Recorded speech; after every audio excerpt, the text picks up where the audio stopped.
See, when we talk about the indications in the brain or neuronal activity, we're still talking about a certain consequence, it is not the cause. When we say the cause, in the yogic way of looking at human intelligence, we see 16 parts to human intelligence. The front end of it is the intellect. Right now, our entire idea of intelligence, unfortunately, has become purely intellectual. Intellect means, well, if I ask you whether you want a sharp intellect or a dull one, everybody without exception will choose a sharp intelligence or intellect. Essentially, intellect is a cutting instrument, it's like a knife. The sharper it is, the better it is. Knife is good for a dissection, not good for variety of other activities. Suppose you use a knife to stitch, obviously you will leave everything in tatters. Well, this is the human effort towards peace in the world. We're using our intellect to stitch everything together, you leave things in tatters. And who holds the knife determines what the knife does. On a daily basis, does a knife save more lives or take more lives? If you see, it is saving many more lives than it takes on a daily basis. But knife by itself is not a danger, it is just that what kind of hand holds it. So this dimension of intelligence, we call it as ahankara, which is actually identity. So there is a whole effort in the Indian way of doing things about establishing a universal identity. Before a child starts his education process, because education is seen as an empowerment, before you empower a human being, first thing is to have a cosmic identity. Aham Brahmasmi, it's called. You must have a cosmic identity, otherwise you should not be empowered with education.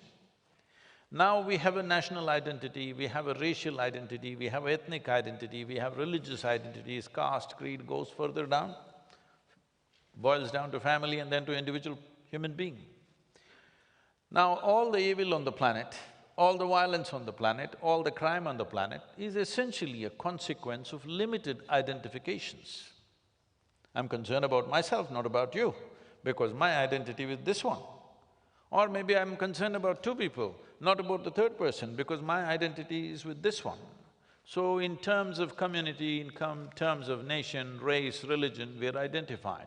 But before starting education process, always in the East, we established a cosmic identity, because only then your intelligence will work towards integration, towards a universal consciousness. But right now, we're establishing strong sense of limited identities and we're expecting peace will happen. It cannot happen in the very nature of things, because that is how our intelligence will function, because essentially, our intellect will protect the identity that we have taken, whether it's of gender, race, religion, nationality, inevitably our intellect will work only towards protecting our identity. So, there's another dimension of intelligence which is called as chitta.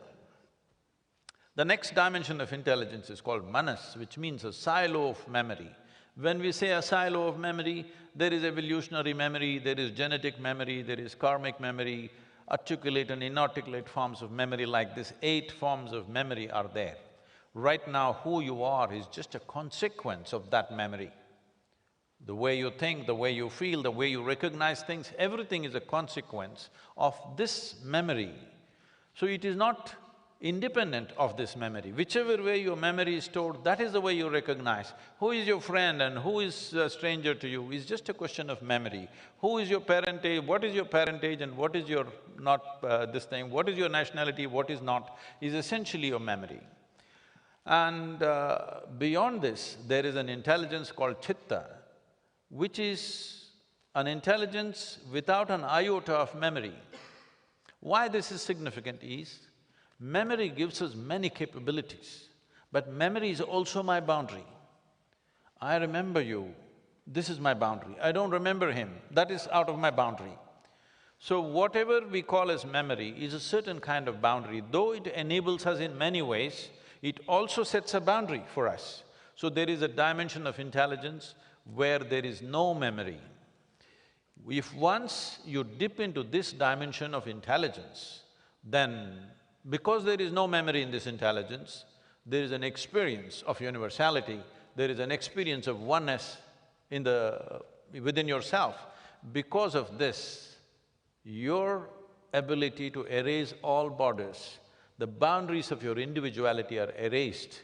Only if this happens to large segments of people, or at least people who are in positions of power and responsibility on this planet, you will definitely create a culture of peace. As long as I am identified as my nationality, you as yours, it's just a question of time. When a dispute comes, we will fight. Thank you, Sadhguru.